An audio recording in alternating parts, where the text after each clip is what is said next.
Joining us now is OjyOkpe, with stories trending around the world. Hello, Jinex. Good morning, Dr. Abati. How are you this morning? I'm Perfect. Good morning, Ayo. How are you this morning? Perfect. Good morning, Rufai. Morning, Oji. Perfect. Showakpa. Good. All right. Very well. Well, all right. Well, good morning to you, viewers. Let's begin what's trending. The whereabouts of President Bola Ahmed Tinubu has taken center stage on social media after Vice President Shettima cancelled his trip to the United States on Monday, citing a fault in the presidential aircraft. The Vice President was originally scheduled to represent President Bola Ahmed Tinubu at the 2024 U.S.-Africa Business Summit hosted by the Corporate Council on Africa. The intended trip would have left the country without a president and a vice president in charge, eliciting reactions from a cross-section of Nigerians, including former Vice President Atiku Abubakar, who in a post on X asked if it was right to assume that Nigeria was on autopilot. Well, in a twist of events, the Vice President's media aide in a statement said Shettima was unable to make the trip following a technical fault with his aircraft, forcing him to make a detour on the advice of the Presidential Air Fleet, adding that the Minister of Foreign Affairs, Ambassador Yusuf Tuggar, will now represent the President at the high-profile summit in Dallas, Texas, while the Vice President will carry on with other national duties. Dr. Abati, we discussed this yesterday, and you know, we are seeing that the presidency, or rather, they are listening. I don't know if I should call it listening, but it appears to show that they are canceling this trip because of the Presidential Air Fleet, rather than the outcry of the country, or what we discussed yesterday. Let me take a tweet. This is from Hod, who wrote, "If you want to purchase a new aircraft, just say so. Stop trying to gaslight Nigerians with this aircraft error every 2 minutes between you and your Oga. Please, we are tired of all these gimmicks. We are waiting so that we will know where to start applying pressure." Well, Daniel Bola, I believe, was responding to Atiku Abubakar's tweet, who questioned whether or not Nigeria is on autopilot. Well, he wrote, "President Tinubu is in charge of the country and can govern from anywhere in the world, whether the vice president is also in Nigeria or not. Aso Villa is not a block industry, and the president is not a bricklayer. Read Section 5 of the Constitution." I'm coming to you, Dr. Abati. Section 5 of the Constitution, what does it say about the president? Section 5 gives the president executive powers, and that he can delegate and all authority and all of that. However, you know, there's something in intelligence circles they call cover story. You know, when government finds itself in a very delicate situation, the intelligence people will ask you to go and find a cover story. So I think that's what they are doing here. You know, the story that the VP's aircraft developed technical faults, that's just a cover story. Yeah. I know for a fact that it's not just one aircraft we have now. We have a fleet. You know, the presidential fleet, if there is a technical fault with one aircraft, they can change to another one. You know, they can. And the president didn't travel with all the aircraft within the presidential fleet. But good cover story saying, oh, it has a technical fault. Now we're told the Minister of Foreign Affairs is going to the U.S. To represent Nigeria. Is he going to go on the back of a motorcycle to the United States? He will still go in an aircraft, not so, and it will be, you know, part of the fleet that will take him and his team to that conference. What I think is that this is a question of the government responding to criticism, and you know, the outcry was so much. We have not seen the president. I think it's up to a week now since he left Riyadh. And it's not here. And then the VP was also going to go to the U.S. without anybody telling us who will be in charge. And that's why I think people, including former Vice President Atiku Abubakar, complain. But it's good that government has responded, and they've found a very convenient way of saying that, you know, the VP would concentrate on national duties while the president is away. That's fine. That's okay. I don't know what Daniel Bola's matter is in this, saying that the president can govern from anywhere in the world. What kind of talk is that? I've never seen anything like that. I mean, governing from anywhere in the world. No. We voted for him here in Nigeria. he has a place of work. That place of work is Aso Villa. Now, if he wants to work in any part of Nigeria, that's fine. You can say, well, the president can choose to work from Lagos. He can choose to work from... but to say that the president of Nigeria can govern from anywhere in the world, emphasis anywhere in the world. Okay, let the president of Nigeria govern us from Ukraine now. And then you come and tell us that Aso Villa is not a block interest. In fact, or Gaza. In fact, the president of Nigeria is a bricklayer in the real sense of it. So I agree with Daniel Bola, because he has to deal with building blocks. Right. Building blocks. After all, that's why they're always talking about security architecture. Yeah. Security architecture. The architecture they are putting together since 8 years. Nobody has quite seen it. So Daniel Bola should not allow his enthusiasm, to get the better part of him. The place of work is Aso Villa. And Nigerians are saying the president of Nigeria cannot abandon work and go away on AWOL. Yeah, go a wall. Yeah. So that's why they are saying we want to see him. Yeah. And Nigerians have every reason to ask the question. Yes. I think you said you have insider information that he will come today. I was told he will come today. Okay. But we are still waiting. We still haven't heard from the presidency. We are looking at their tweets. But instead of the presidency to respond to this query, because Nigerians are querying the fact that the president is not here. Yeah. They respond to other things, like the Lagos Coastal Highway. Quick to respond, very easy. And Bayo Onanuga had written a lengthy tweet responding to Atiku Abubakar's claim about, conflict of interest. And he wrote that, Sheikh Tinubu is 38 years old, like you said yesterday, and it's not a conflict of interest. But what I found interesting in his tweet was the fact that he was able to detail some of the achievements of the President Tinubu's administration. Let me read some of it. Bayo Onanuga wrote, contrary to Atiku's claim, the Tinubu administration within its first year has attracted over 20 billion into the economy, while President Tinubu was in New Delhi, India, for the G20 summit last year, August.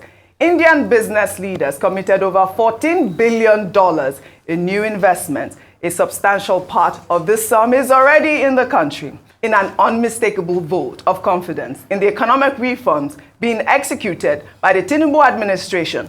Foreign investment in Nigeria's stock market has ballooned from 18 billion naira in Q1 2023 to 93.37 billion naira in Q1 2024, an increase of 415%.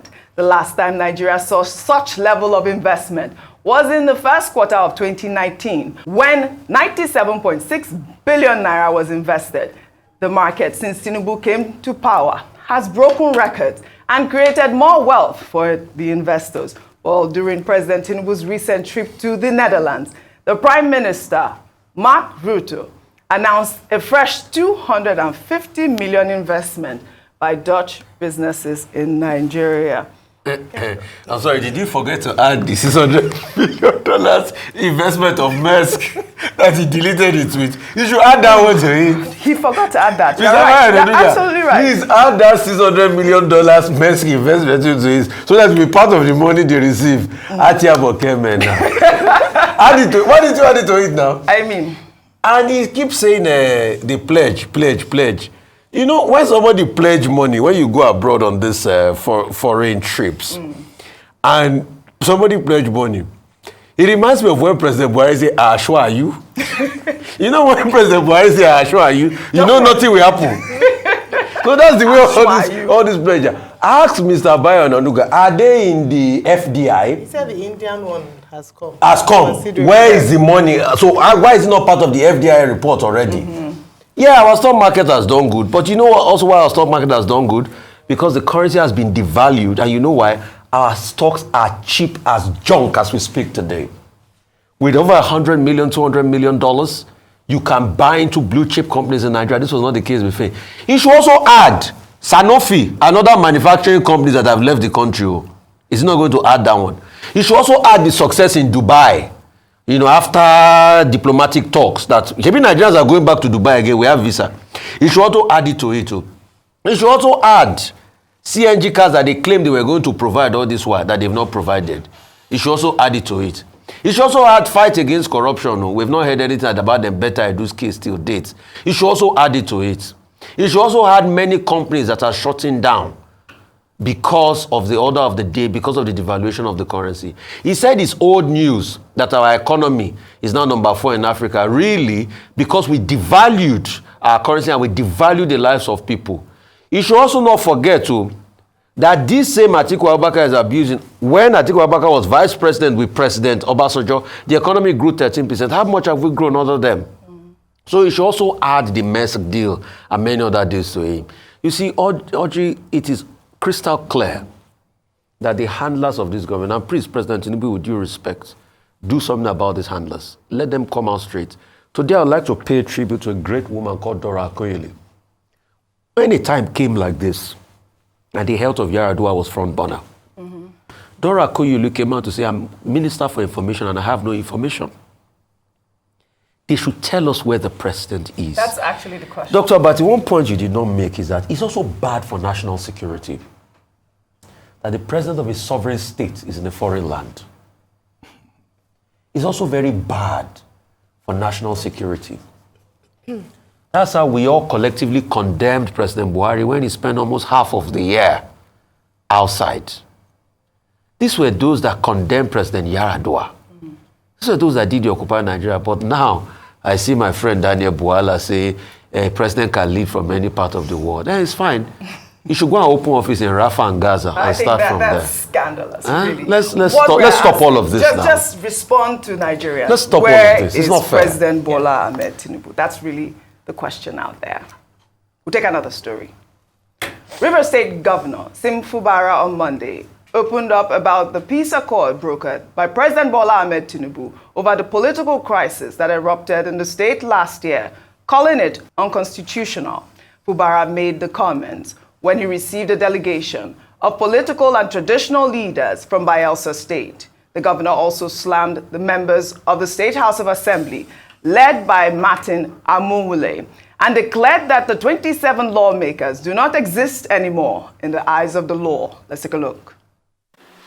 The young people, those group of men who claim that are assembly members, are not assembly members. They are not existing. I want it to be on record. I accepted that peace accord. I accepted that peace accord to give them a floating. That is the truth. There was nothing in that peace accord that is a constitutional issue. It's a political solution to a problem. And I accepted it because these were people that were eating in my house. These were people that have helped pay their children's school fees when I wasn't even a governor. So what is the thing there? Yeah, we might have a division, but I believe that one day we could also come together. And that was the reason I did it. But I think it's according to a time when I need to make a statement on this thing, so that they understand that they're not existing. Their existence is me allowing them to exist. If I did recognize them, they are nowhere. That's the truth. So, I want you to see the sacrifice I've made in the cause of allowing peace to be in our state. All right, the lawmakers don't exist anymore. I'm coming to you on the story. I mean, I believe last week or this week, the lawmakers had accused him of, financial irresponsibility and reckless spending and all of that. But it appears to show that he is in charge at this point. Let me take Spotlight Abby's tweet. She wrote, Sim Fubara celebrated his Supreme Court victory last week, and today he's already reshuffled his cabinet and sent out subtle warnings to Wike. I love it. Sim stooped to conquer. Let's see what Wike has up his sleeves. Rivers, no be Lagos. Go ahead. Sim man has found his raw. Sim has found raw. his voice. I love that. Yes. Ayo, it's so good. That's from the Lion King, right? Yeah, Simba. Well, Simba has found his role, and I'm just watching and looking at this, the governor, and thinking, oh, interesting. Because this peace accord he's speaking against now, he was very silent about it, and rightly pointed out by Spotlight Abby that he didn't say anything whilst his case was still in court, and his position was still wasn't yet secure. However, I want to just touch on something, and I don't know who the people in the audience were who applauding what he said. Last I remembered, the governor cannot be the executive, legislature, and judiciary all in one position. He has to respect the Constitution. I don't know which Constitution he was speaking out from by dismissing the legislators and the powers of the legislator. I think that's a very slippery and dangerous slope to follow, because we keep talking about respecting the rule of law. We keep talking about upholding the tenets of democracy. And if we're going to do that, even if he has personal issues with them, he must recognize them as constitutionally, responsible for making laws and holding him to account. Yes, we understand that there's politics involved and all that, but he must be able to speak and respect. So I don't know why people were clapping about that. When he favors people, they are quick to just dismiss, the rule of law. But when he doesn't favor them, then they begin to speak, oh, don't respect that. So I think that was a very, very, not very careful statement to have made from the governor himself. In terms of how things will play out, Oji, to be honest, I'm not really sure. These are early days. He wasn't speaking out before. People were urging him to speak, but now he's, being firing on. Yeah. I'm not yet convinced yet. What the Rivers people want is let him govern the state and let him respect the rule of law. I think that's very important. Well, all right. Dr. Okay, you said, you were reading a tweet, Abid's tweet, I think. You said, Sim Fubara stooped to conquer. Yeah. Yeah, okay. There's a play titled She Stoops to Conquer. Absolutely. Oliver Goldsmith, 18th century Yes. English literature. Standard test in theater classes, in the dramatic literature classes. But while it is good to stoop to conquer, I think Sim Fubara should also be careful some of the things he says. Now, he says that agreement is unconstitutional. And all that. He was seriously criticized for signing. So he should take ownership of what he did. He signed it. He said it's because of peace. He has made a lot of sacrifice. Yes. Fine. But it's on record that he signed it. In other words, he signed something that he knew was unconstitutional, was unlawful. Only to turn around now and say he signed it in order to make sacrifice. That doesn't sound intelligent to me. Now, second point, he says that this Rivers State House of Assembly does not exist. He said they exist because of me. What kind of talk is that? All these characters, do they even... Look, the Rivers State House of Assembly is not Sim Fubara's creation. It's a creation of law. Section 4 of the 1999 Constitution creates legislature. So no legislative assembly owes its existence to any individual. Not even the National Assembly owes its existence to President Bola Tinubu. It's a creation of law. Now, and we have separation of powers under the Constitution. What we will recommend is that Governor Fubara should find a way of working with the Rivers State House of Assembly, because they are there doing their own work under the Constitution.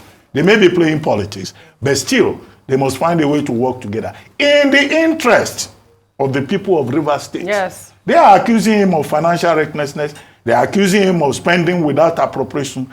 They simply have to work together. Because if he is insisting that he do not exist, they too will insist on doing their job.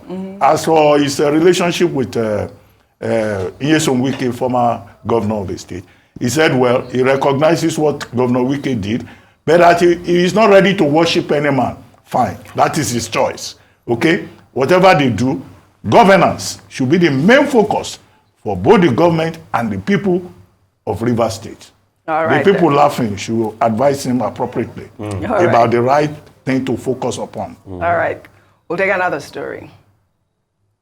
Osun State Governor Ademola Adeleke has reacted to reports alleging that the Lagos State government is deporting alleged miscreants reported to be indigents of Osun State from Lagos to the Ilesha area of the state. Over the weekend, reports emerged online stating that the Nigerian police force, in conjunction with the Lagos Task Force, deported hundreds of residents using luxurious buses from the streets of Lagos and dumped them in Osun State. Well, in a statement released by Adeleke's media aide, both governors have interfaced and have expressed concern over the report. Adeleke has urged Sanwo-Olu to look into the report and put an end to it if the report were to be true. Sanwo-Olu, on the other hand, has denied ever authorizing such an action and promised an immediate investigation. Well, here is a video of the alleged Osun indigents, which made the rounds over the weekend. Well, we plenty, even outside today among us. You see, people Morocco, they don't allow us to talk. They call our phone, anything. They just gonna drop us for Osun, from Lagos to Osun, and not do anything. See, nowhere slippers, nothing. Since yesterday, man, even see Aboki, see outside. Some people don't go. Some people don't. They use leg. They try go Lagos back. All right. This video made the rounds over the weekend. I'm glad that the two governors are interfacing. But, you know, it's a big message at this moment, and it got a lot of reactions. Let me take this from Peter Obi, who expressed worry, and he wrote on Twitter, "I find this action very distasteful because of the far-reaching effects it will have on our national cohesion and development. As a pan-Nigerian advocate, I vehemently oppose any form of discrimination, injustice, or violation of our citizens' rights. Every Nigerian, irrespective of their state of origin or place of residence, deserves to be treated with dignity and respect. Let us always remember that we are all Nigerians, united by a common destiny, and that is our collective duty to uphold the values of unity, fairness, justice, and stand against any form of discrimination or injustice. Our Constitution guarantees every Nigerian citizen the right to reside and find livelihood in any and every part of the Federation." Rufai. Wow, this is something that we need to look at critically. Osun indigent deported from Lagos State. We have had a case like this many years ago, although it was not Osun indigents.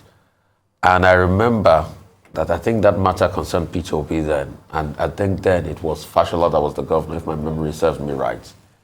And conversations were had about the matter. At first, the Lagos State needs to be able to get some clarification out there as regards why we take people, if this country is supposed to accept everybody, and if people from, irrespective of your part of the country, should be given a right to be able to stay in any part of the country, they must be able to make explanation as regards why they made this mass deportation and took them to places around Buri and dropped them in different places in Osun, Ilesha area.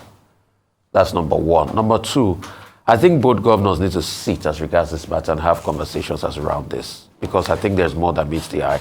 The optics alone does not look good, but the truth has to be said. I think there are more issues that are in there that are deeper than what we see on the surface. So we'll be waiting to hear more from the Lagos State government. All right, I just got a note from Benga Omotosho, who wrote, the statewide exercise to free Lagos of visible security risk has continued after the arrest of some suspect on that Dolphin Bridge estate. The continuing influx of miscreants, beggars, and destitute on the streets of Lagos has raised fears of insecurity of lives and property. This is unacceptable. We read this yesterday. Yeah. As part of the exercise, 450 miscreants were recently rescued. Of the lot, 371 pleaded for assistance to relocate to their various states due to the hardship they are facing in Lagos. 79 have been absorbed into some government facilities for rehabilitation after showing signs of being unwell. The exercise will continue as part of the government's responsibility to keep our citizens safe and secure. So that video, yeah, go ahead. You want to say something? There are two different things. But I believe what they are saying here is that 371 pleaded for assistance to relocate to their various states. This Yes, is different. so this dolphin, because I this called happened him, in Ajah. and this is what he sent. The reports of the Osun indigents happened in Ajah side of Lagos State, not the dolphin. I saw that statement as well. Yes. And the Osun State governor. Dolphin was about squatters. Yes, we read the story. Under the bridge and also at the We Lagos reported Tower. the story But yesterday. it's a different But story. the We Osun reported the indigents, story yesterday. and they didn't ask, from the reports we got, they didn't ask to be relocated. In fact, some people said they were, just moving around, and then they were taken in the bus and in buses yes. and moved to Osun State and put in, dropped at different areas. The Osun State governor said he's spoken to the Lagos State governor, and they're investigating. It's important to mention that initial report said that the Lagos State government authorized the arrest, but the Lagos State governor has said in that interaction with the Osun State governor that he wasn't aware of that and that he will investigate what happened. I believe that we should wait for the reports of that investigation because we must get to the bottom of this. It's not constitutional. Finally, in less than a second, the point made by Mr. Peter. Absolutely. It's a constitutional point. Section 41 of the 1999 Constitution guarantees the right to freedom of movement.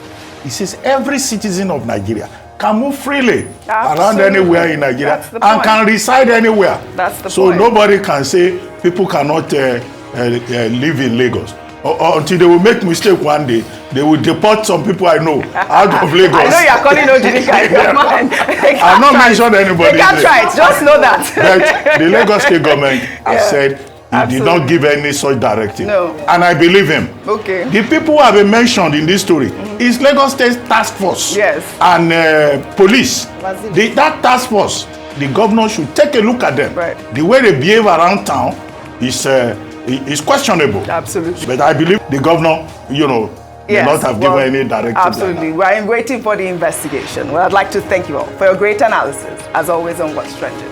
But that's all I have for you guys on What's Trending today. I'll see you all tomorrow.